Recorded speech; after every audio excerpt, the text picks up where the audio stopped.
Finally, Samsung is doing something useful with the upcoming Galaxy Z Fold 5, and this is what we all been waiting for from Samsung. And even we expected this in Fold 4, but Samsung changed the idea. If you are new to the channel, make sure to subscribe. Now, Galaxy Z Fold 4 came with the single hinge design, which looks kinda like Fold 3 hinge design but comes with IPX8 rating. Meanwhile, other competitors were going with the teardrop hinge but without waterproofing. Interesting to see, Samsung is finally going for water drop hinge design on Fold 5, but here's the twist. Galaxy Z Fold 5 will come with IPX8 rating, means Galaxy Z Fold 5 will be a waterproof phone just like the Galaxy Z Fold 4. And no other foldable phone offers IPX8 rating for now. With this new hinge design, we are going to see some more changes that you might see with this new hinge design.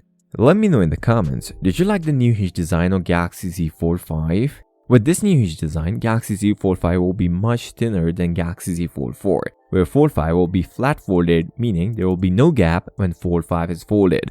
You guys might be thinking, how much thinner will it be? As per Ice Universe, Fold 5 will be around 13mm range, where Galaxy Z Fold 4 was about 15.8mm. Although on paper, the numbers doesn't seem bigger, but in real life, it will make a big impact on user experience of holding a Galaxy Z Fold 5. Also, this makes Fold 5 much lighter than Galaxy Z Fold 4, so we can safely say Galaxy Z Fold 5 will be weighed around Alpha Fine N2, which is the lightest foldable phone for now.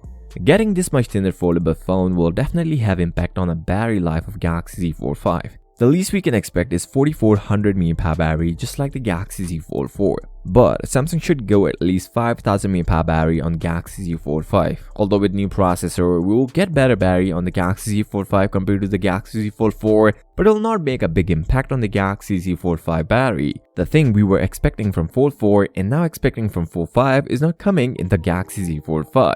The built-in S Pen. As per recent reports, Samsung can add the S Pen, but due to space limitation, they dropped the idea of putting the S Pen in the Fold 5. If they add S Pen, then they need to increase the thickness of the phone, and also make S Pen much thinner than before. If you guys want to see Galaxy S23 Ultra display issue, then make sure to watch this video, and don't forget to subscribe to the channel. I'll see you next time. Till then, peace out.